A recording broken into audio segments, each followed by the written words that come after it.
Hey folks, Jack from Moonshift Audio here. In this video I'm going to show you a quick tip to absolutely nail your attack times on compressors for really nice punchy drums. Let's jump into Cubase. Okay, so here we are in Cubase and I've programmed just a very simple beat using Groove Agent using one of the live kits.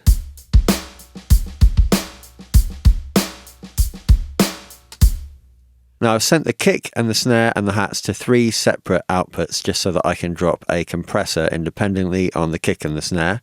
So let's look at the kick to start with. Okay, so this is the kick channel. I've soloed it and I'm going to pull up a Pro C2.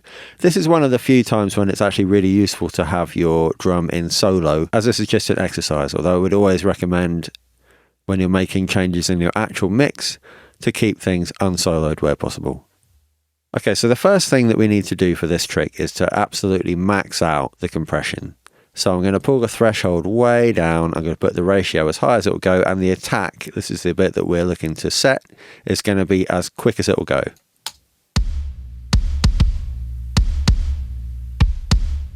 Okay, so you can hear that that kick is being absolutely obliterated now.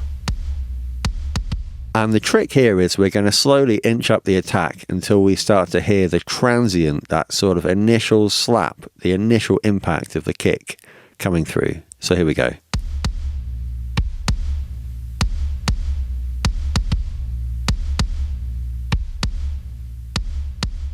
Can you start to hear that slap coming through now?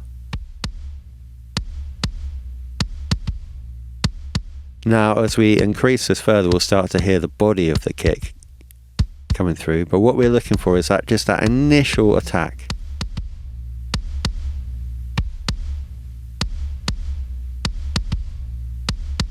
That should do nicely, I think. So if we now pull this ratio back to something more sensible, 3 to 1, 4 to 1, something like that's quite nice for a kick, and we start to raise the threshold up,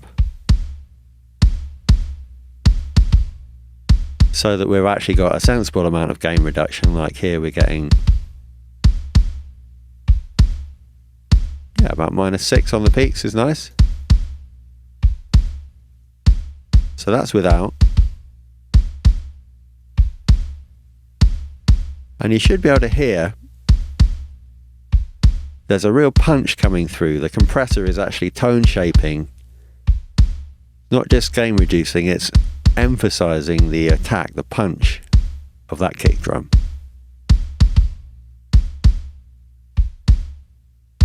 Sounds kind of flat without it. Now it's important to note here that in FabFilter, as well as a lot of other compressors, we've got auto gain on the output gain. Obviously what we're doing with the compressor is reducing the volume of that kick, and quite accurately the auto gain is putting it back in so that the overall sound doesn't actually get much quieter or louder after this process. And that's really important because generally when things sound louder, they sound better. And to get an unbiased view of any move that you're making, be it EQ, distortion, compression, it's really important to gain match your perceived volume before and after the effect. Let's move on to the snare. Okay, so this is the snare, and again, I've got another instance of Pro C2. I'm going to pull the threshold right down, I'm going to put the ratio on max, and I'm going to pull the attack as quick as it'll go.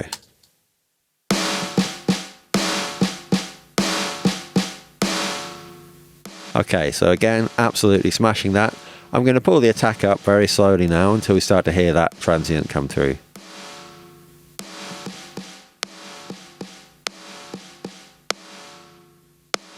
You can really hear it there. It's almost like a click.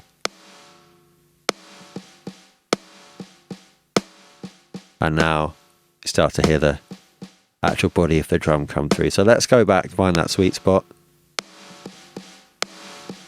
It's usually a few milliseconds. Okay, and now we'll raise up the threshold again.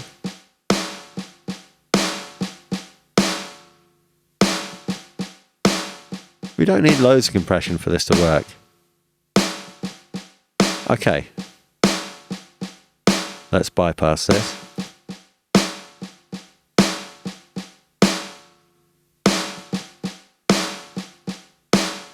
can hear it's much more punchy, much more aggressive, and it's really emphasizing the attack part of that snare drum.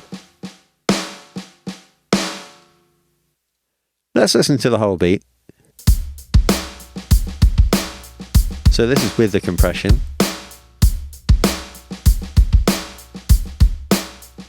And without.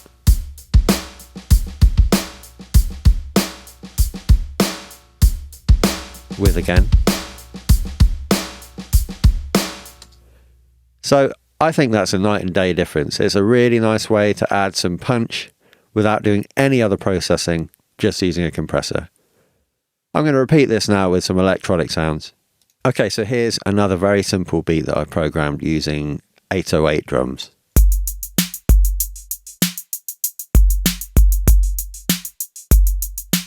Okay, and exactly as before, I'm going to solo the kick. I'm going to put an instance of Pro C2 on there, ratio all the way up, pull the threshold down. The attack is as quick as it will go.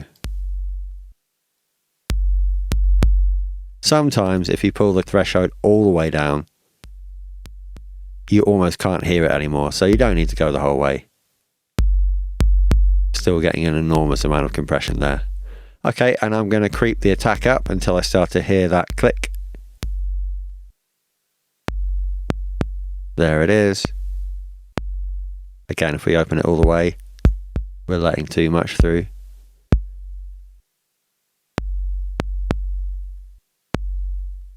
Okay, I like that.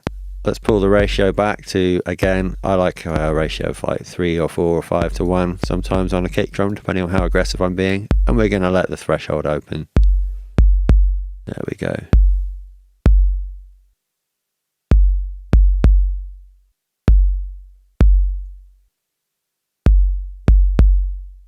Let's bypass this.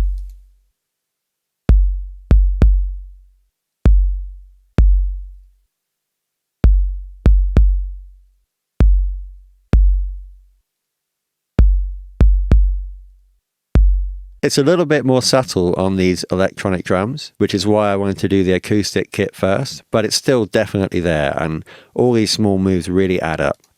Let's have a look at the snare again. Pro C2. Pull the threshold down, ratio up, attack down. Creep the attack up.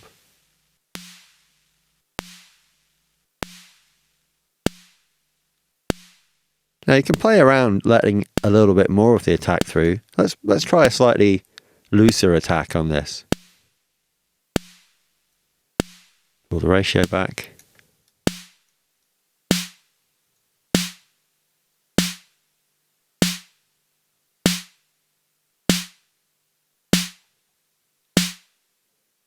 Let's bypass that.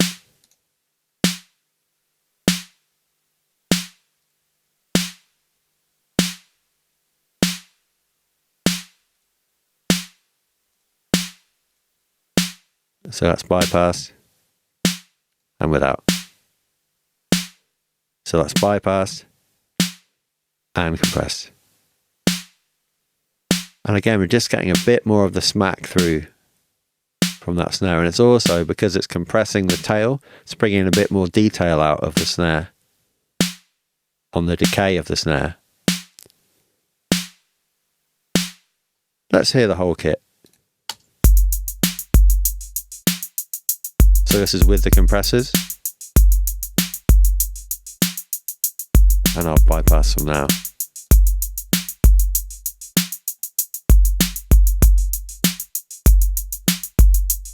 And back on.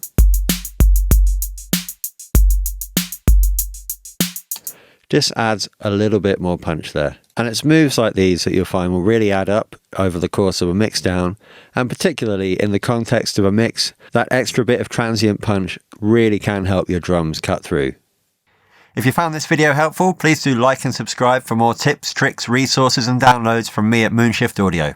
Till next time.